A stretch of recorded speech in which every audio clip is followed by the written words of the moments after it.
guys, hello. How's everyone doing today? Happy Monday. Hope you had a good weekend. Here in Quarantine Kitchen, I'm actually in my place in Asbury Park instead of in my quarantine kitchen in Hoboken. This is where I shoot all of my YouTube videos and where we get to escape. Hi guys, people joining on today. Sorry I'm a little bit late. So I thought today, since we've all been doing so much pandemic baking, it's like a legit trend and a legit thing that everybody's baking. Hi guys, lots of people jumping on.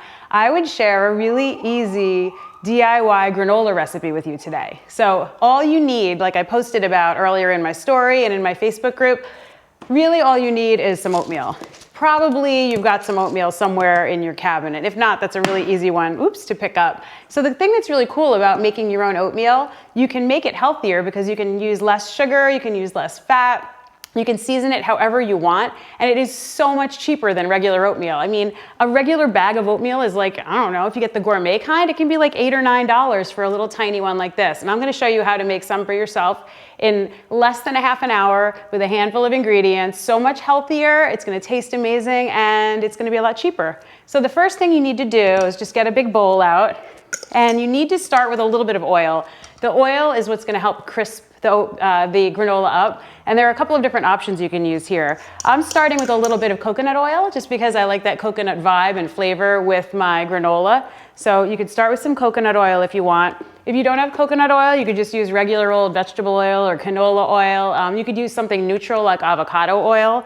If you use olive oil, just be aware you might get a little bit of that flavor in there. So those are my two favorites, coconut or canola oil. Hi guys, for everyone joining, it's Julie at Cooking W Julie, and it's Quarantine Kitchen. I'm down at my place in Asbury, and we're making DIY healthier granola today. It's so easy. The recipe is on my website too, cookingwjulie.com, if you guys want to check it out. All right, so we started with a little bit of coconut oil to crisp it up. By the way, I'm making this to serve 1 or 2. This recipe can also be doubled to make like 4 or 5, 6 cups of granola, but for me, if I have that much granola like hanging out in the house, I'm gonna snack on it all day. So you can make this in a small batch amount for yourself too. And you can do it a few times to make different flavors for everyone in the family. So next you need something to sweeten the granola. So I started with 1/4 cup of coconut oil. Now I'm gonna add 1/4 cup. I'm gonna go with maple syrup today, but here are some options for you. Like I said, you could totally do maple syrup. Other things you could do are honey. But a liquid sweetener is going to work best because it's just gonna spread into everything and really get all over the oats. I'll give you a tip for how you can get away with using just regular sugar or brown sugar or coconut sugar if you wanna do that. Agave is another good one, but if you see, this one's like a darker agave, so it's just gonna make your granola come out a little bit darker brown. So I'm using 1/4 cup of sweetener. If you didn't want your granola that sweet, if you like things a lot milder, you could start with 2 or 3 tablespoons and taste it once we mix everything else in and just adjust and add a little more sweetener. So into the bowl, 1/4 cup of coconut oil, 1/4 cup of maple syrup. So for people at home, who has maple syrup? I feel like that's something most people have hanging out. If you wanted to just do brown sugar granola, what you could do is just microwave or warm up your oil with the brown sugar and whisk it together so that the sugar melts in. Because the thing you don't want are like little chunks of granulated sugar on your granola. Hi guys, everyone joining. We are doing DIY healthier granola. It's like so fast and easy. Okay, coconut oil, maple syrup. Now we're gonna use 2 cups of, I'm using the old-fashioned oats. They give the best texture in your granola. You could use the quick cook if you want. It just might come out with like a finer piece. They won't be as big pieces. So we're gonna add 2 cups of old-fashioned oats to our bowl. And now it gets really fun. You can do all kinds of different things with the seasoning. I'll give you some options based on what you have in your quarantine kitchen right now.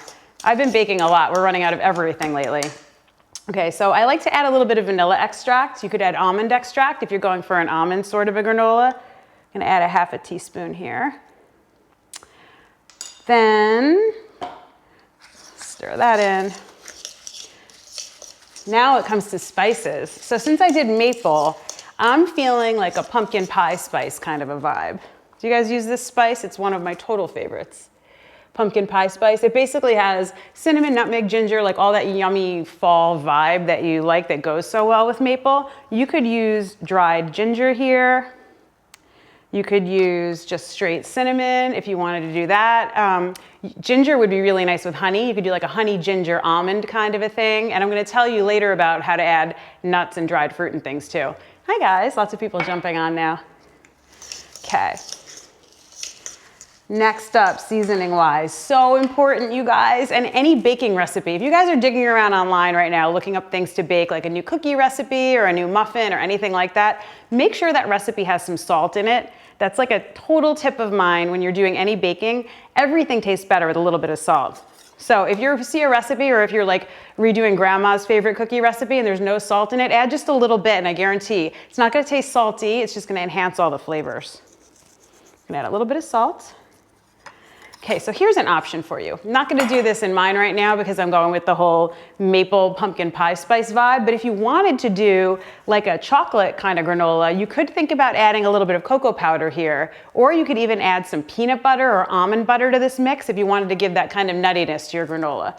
If you were gonna add a little bit of peanut butter or almond butter, I would cut back on the coconut oil because there's enough natural fat in your peanut butter or your almond butter to coat the oats so that they'll get nice and crispy and they'll have yummy flavor. Okay, next you can add, literally the only nut I have left are some pumpkin seeds, but I think those are actually gonna be really, really fun in here. You could add, for reals guys, sliced almonds, walnuts, pecans, hazelnuts, any nuts you have. If you're not a nut fan, you can leave it out and just make like a straight oat granola too, and that would be really yummy. So that gets put in. You see how easy this is? There's only like one thing left to do, really. I'm gonna leave the fruit out of mine for now. Truth be told, we booked down here to Asbury and left a bag of scraps of dried fruit home. Hi guys, I see everybody jumping on and saying hi. Who's got like little remnants of dried fruit in their pantry? I found some like golden raisins from some recipe a few months ago. I had like a tiny little bit of cranberries left.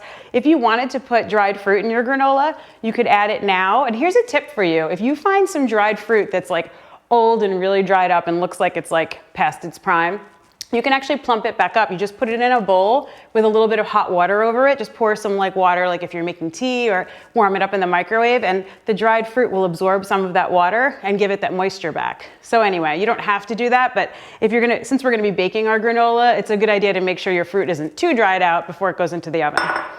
Okay, now, if you guys have been following me, you know how obsessed with parchment paper I am.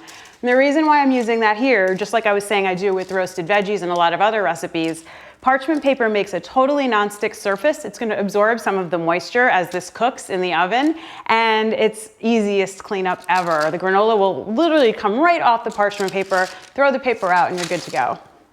So, who's gonna make granola? Is anyone into this? Give me some thumbs up if anybody's like, I can do this, I'm gonna make some granola. I love granola on like fruit salad or on yogurt parfaits. Anything that needs a little texture. I have to admit, it's something that I snack on too, so for me, it's one of those things I can only have around every so often, because I'll just go to town on it. I don't know what my problem is with the granola. So you can see, oh my gosh, this smells amazing, you guys. For everyone just joining, we're doing DIY Healthier Granola.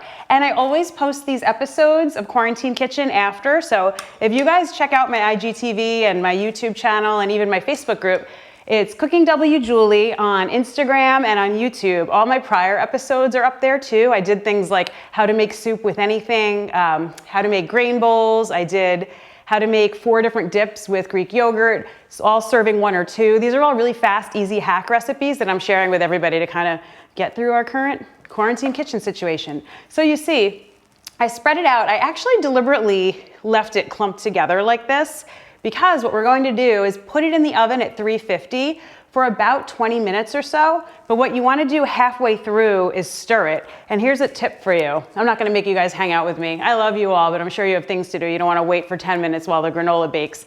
But when you stir it at the halfway point, if you like your granola in like bigger pieces, when you stir it, you can just break it up. It's going to be cooking together and sticking together, and you can leave it so that it's in nice little clumps like that. Now, another idea for you, if you wanted to add the cocoa powder or even some peanut butter powder or dried fruit, you could wait and add that at the halfway stir point so it doesn't get too cooked in the oven. But you guys, that is it. I'll show you. I made a little batch right before I jumped on here. I used the dark agave, and I was kind of cracking up because you can see how dark it got. But look, you can see nice crunchy big pieces of granola. It's so super yummy and crunchy. It'll keep for a while in the fridge is your best bet. You could even make a double batch and put some in the freezer if you wanted. And for anyone who's cooking with a bunch of kids at home, if your kids like different flavors of granola, this is a super easy one to start the recipe, divide it in half. You can make one half be like cranberry, cinnamon, pecan. You could make the other half be chocolate, peanut butter. By the way, here's another idea. When your granola is done after it's cooled on the cookie sheet with the parchment, you break it up and you put it in a bowl. You could add some mini chocolate chips to it if you wanted to make it like a dessert granola, or you could add things like shredded coconut. You can have some fun. So who's gonna give me a high five, you guys, or a like if you guys are into this and you're gonna try to make granola? The recipe is on my website too. It's cookingwjulie.com, and you just go on there and search granola and the whole recipe will come up. But the one on my site is for 4 cups of oats, which makes twice this. So if you're doing small batch baking because you're quarantined on your own or in a small group and you don't want all that granola, you can have it. Okay, you guys, so on Wednesday, I'm actually very excited about Wednesday's Quarantine Kitchen. I'm partnering with Instant Pot. I don't know if you guys remember this, back in I think it was January or so, I did an Instant Pot giveaway, and I'm gonna be giving away 2 Instant Pots. I was like, you know what? I reached out and I was like, everybody's home cooking and they're so fast and awesome to make family dinners. So tell your friends to tune in. I'll do a post on Wednesday at CookingWJulie, and I'm really excited. I hope one of you guys wins the Instant Pot. So guys, happy Monday. I hope you have some fun making granola, and I will talk to you guys on Wednesday. Bye. Bye, guys.